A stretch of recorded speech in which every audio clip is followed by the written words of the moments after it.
Hey, good morning everyone. Frank Valkyria, welcome to the channel.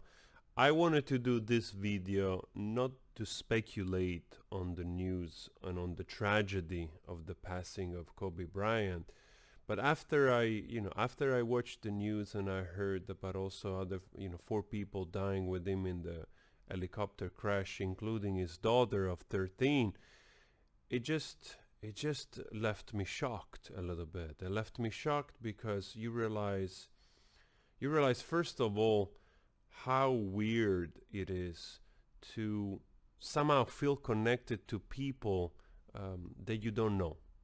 And I'm sure for basketball lovers, this is even more the connection, like it's the same connection we have with celebrities. We get to see them everywhere in our favorite movies or, winning for us in the football teams and basketball teams. And it creates this strange connection of unconditional love, somebody that is so familiar, and all of a sudden a person is gone, and it creates a similar feeling as if it's a person belonging to our own family. And that's how I felt a little bit as well. I recently was watching an interview of him speaking in Italian, and I learned also that he lived in Italy for many years with his father, I think, if I'm not mistaken, coaching. So he lived in Italy and he spoke Italian, and I was totally amused by it. And I felt also a sort of connection with this character that all of a sudden it seemed to be closer because he lived in Italy, spoke the language as well, and he understood the culture. So I didn't know that connection. I liked him more for whatever reason, because there is more relatability to the fact. And again, when we develop such a almost intimate connection with those people, which we never met, and it's because we cherish them, we praise them, we are on their side when they're doing something great, which reflects on us as well, because we look up to those people, which they go for it, they win both in life and in the game or whatever. So they're truly inspiring at so many levels. And then all of a sudden they're gone. A stupid helicopter crash. I read that perhaps there were foggy conditions that might have caused, lack of visibility. And then you think like, oh, God damn it. Then you start to think backwards, like, why didn't you drive? Why didn't you just drive for an hour, instead of wanting to be fast 5 minutes there, because you could, go with the plane, and then you bypassed perhaps, I don't know, security check. I don't know. But then you start to get also a little bit angry. That kind of dynamic into thinking could have been avoided.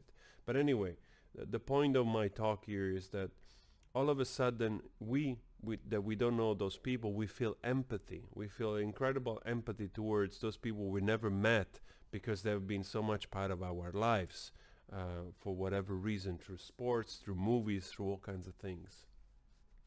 And when they're gone, they leave an emptiness. They leave an emptiness similar to the emptiness of losing a friend. And that makes me think also of how fragile everything is. Just a swaying of the branch, and then we're gone. And that's it. It's finished. Doesn't matter who you are, what you were doing.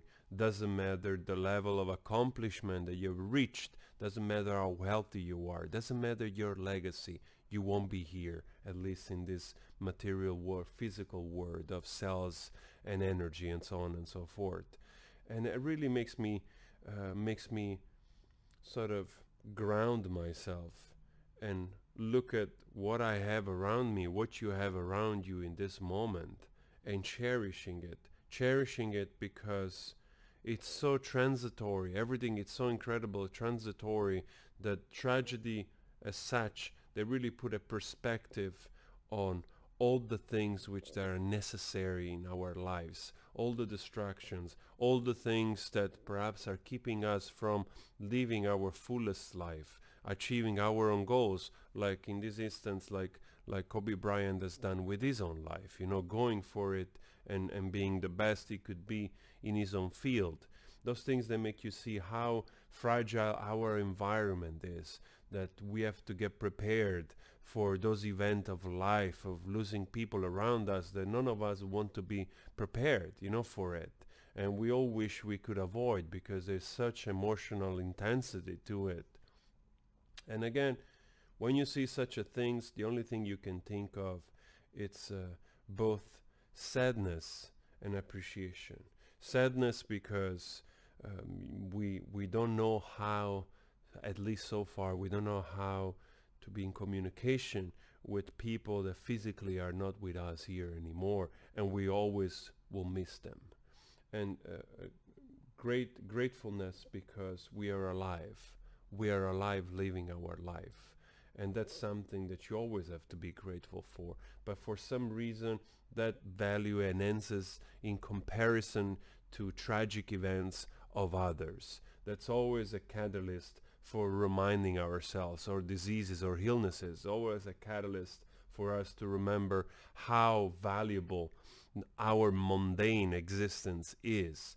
And so I'm just here looking around the web, and seeing also how funny we are as human beings, that for as many atrocious things that we do to each other, then there are also those moments of union to tragedy, where people show up when something to a complete stranger happens, and we unite in unison with grief and empathy and love towards a human being, towards the passing of one human being. And if we are capable of doing such a thing, that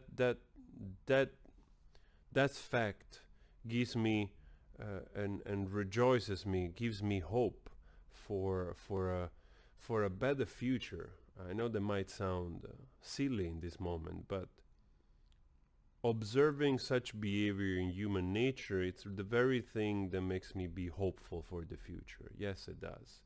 Because we are capable of understanding, of true empathy, the tragedy of loss, of somebody being left behind.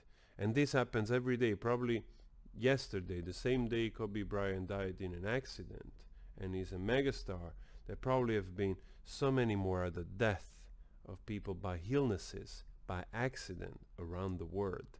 Probably there is even a count somewhere that can describe that amount of losses that we have experienced in one day, the same day that a megastar like Kobe left this planet.